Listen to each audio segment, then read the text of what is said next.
गरीब की बारिश। शहर की कच्ची बस्ती में एक गरीब मजदूर कालू रहा करता था। कालू के घर में उसकी पत्नी जानकी थी। जानकी लोगों के घरों में झाड़ू पोछा करके कुछ पैसे कमा लेती थी और वहीं कालू किसी तरह मेहनत मजदूरी करके 2 वक्त की रोटी का जुगाड़ कर लेता था। कुछ दिनों से हो रही बारिश के कारण कालू की मजदूरी बंद हो गई थी।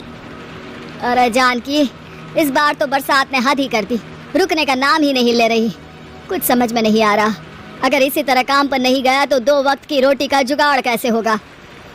अरे तुम चिंता क्यों करते हो, बारिश का क्या है, 1 आध दिन में रुक जाएगी और उसके बाद में फिर से काम शुरू हो जाएगा।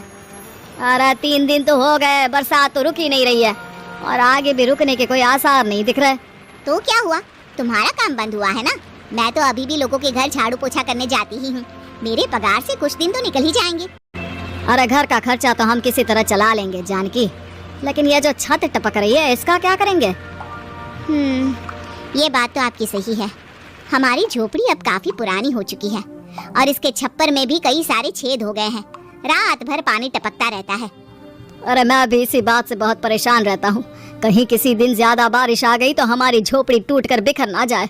राम राम राम, ऐसी अशुभ बातें क्यों करते हो? अरे ऐसा कुछ नहीं होने वाला, ये झोपड़ी ही तो हमारा सब कुछ है। अगर यही नहीं रही तो हम जाएंगे कहाँ? ठीक है जानकी, जब तुम्हारी पगार मिल जाएगी तो कुछ पैसे बचाकर झोपड़ी के छप्पर की मरम्मत करवा लेंगे, शायद हमारी परेशानी कुछ कम हो जाए। ठीक है जी, अब ना ज्यादा परेशान मत हो।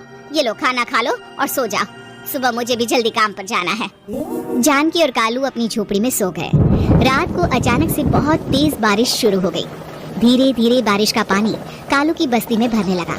पानी भरते भरते झोपड़ी के बाहर तक पहुंच गया था। सुबह के वक्त जब कालू और जानकी सोकर उठे, हे भगवान, ये क्या हो गया? बारिश का पानी तो हमारे घरों तक पहुंच चुका है।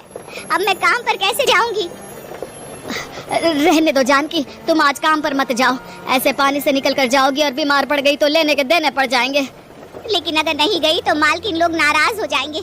आप जानते हैं ना, बड़ी मुश्किल से 1 दिन की छुट्टी भी नहीं देती है। अरे लेकिन जानकी, झोपड़ी के बाहर तो पूरी बस्ती में पानी भरा है, तुम जाओगी कैसे?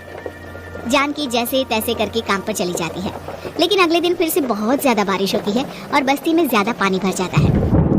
आज तो मैं तुम्हें किसी भी तरह काम पर नहीं जाने दूंगा। अरे अगर तुम्हें कुछ हो गया तो क्या होगा? ठीक है, तुम ठीक ही कहते हो, आज नहीं जाती। अगर मालकिन नाराज हो गई तो मना लूंगी किसी तरह। अरे मनाने वाली क्या बात है, जब तुम बताओगी कि हमारी झोपड़ी में पानी भर गया है तो वो खुद ही समझ जाएंगे ना। अगले 2 दिन तक तेज बारिश होने की वजह से जानकी, कालू और आसपास की बस्ती में रहने वाले सभी लोगों के घरों में पानी भर जाता है, जिसकी वजह से जानकी काम पर नहीं जा पाती। और 3 दिन के बाद जैसे ही जानकी काम पर पहुंचती है, कहाँ थी तुम? पिछले 3 दिनों से काम पर क्यों नहीं आई? मेम साहब क्या बताऊं, इतनी ज्यादा बारिश हो रही थी, हमारी पूरी बस्ती में पानी भर गया है और उससे भी ज्यादा तो मेरी झोपड़ी के अंदर पानी भर गया। आप ही बताइए कैसे आती मैं? इसका मतलब ये हुआ कि बारिश होगी तो तुम काम पर नहीं आओगी? ना ना, मेरे कहने का ये मतलब नहीं था मेम साहब। तुम जानती भी हो 3 दिन से कितनी परेशानी हो रही है मुझे, सारा काम मुझे खुद करना पड़ा। माफ कर दीजिए मालकिन जी, पर मैं क्या करती, आने के लिए रास्ता ही नहीं था, सब जगह पानी भरा हुआ था। बहाने तो तुझे बहुत बनाने आते हैं। जानकी देख, अगर अगली बार ऐसा किया ना तो फिर काम से हमेशा के लिए छुट्टी। अरे ना ना मालकिन, ऐसा मत कीजिए। बारिश की वजह से मेरे पति की मजदूरी भी छूट गई है। बड़ी मुश्किल से घर में 2 वक्त खाने की रोटी का जुगाड़ हो पाता है। आप मुझे काम से निकाल देंगे तो हम क्या खाएंगे?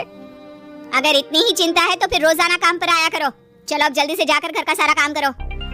बारिश रुकने का नाम ही नहीं ले रही थी। पूरे शहर में बाहर जैसे हालात बन गए थे, लेकिन नौकरी जाने के डर से जानकी किसी तरह रोज काम पर जाती थी। एक दिन जब जानकी काम करके अपने घर लौट आई तो अचानक उसकी बस्ती में कुछ लोगों का शोर सुनाई दिया। अरे लगता है बाहर कुछ हुआ है, मैं जाकर देखता हूँ।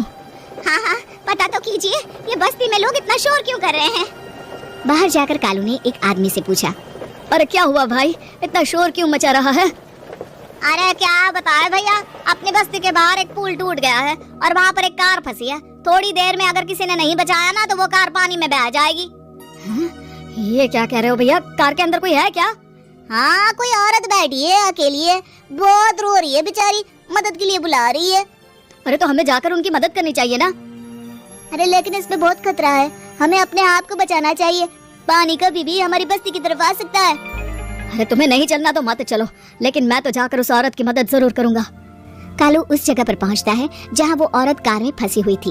वहां पर पानी का बहाव बहुत तेज था और सारा पानी कालू की बस्ती की तरफ ही आ रहा था। कालू ने एक बड़ी सी रस्सी को पेड़ से बांध दिया और दूसरे सिरे को कार की तरफ फेंक दिया और उस औरत को रस्सी के सहारे बाहर आने के लिए कहा। तभी वहां जानकी भी दौड़ती हुई आई। अरे ये तो मेरी मालकिन है जिनके यहाँ मैं काम करने जाती हूँ। और मैडम जी आप डरिएगा मत, आपको कुछ नहीं होगा। आपकी गाड़ी को भी मैंने रस्सी से बांध दिया है। थोड़ी देर में पानी का बहाव कम हो जाएगा, फिर हम आपकी कार को भी बाहर निकाल लेंगे। क्या तुम जानकी के पति हो? हाँ हाँ, जानकी मेरी ही पत्नी है, आपके यहाँ काम करती है ना। लेकिन मेम साहब आप यहाँ पानी में कैसे फंस गई?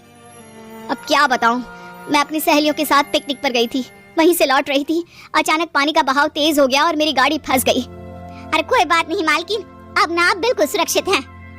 मैं तो बहुत बुरी तरह डर गई थी। कब से मदद के लिए चिल्ला रही थी, लेकिन कोई मेरी मदद के लिए नहीं आया। भला हो तुम्हारा पति का जिसने मेरी जान बचा ली।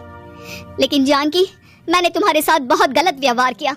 इतने खराब मौसम और बाढ़ में भी तुम्हें काम पर आने के लिए कहा, नौकरी से निकालने की धमकी भी दी, और तुमने मेरी जान बचाई। मुझे माफ कर दो। अरे कोई बात नहीं मालकिन, आपकी जान बचाना तो हमारा धर्म था। देखो जानकी, तुम्हारी झोपड़ी में जो भी नुकसान हुआ है उसके लिए मैं तुम्हें पैसे दूंगी। आज तुम्हारे पति ने मेरी जान बचाई है और आज के बाद मैं तुम्हें कभी भी नौकरी से निकालने की धमकी नहीं दूंगी। आज मैं तुम्हारी परेशानी को अच्छी तरह समझ चुकी हूँ।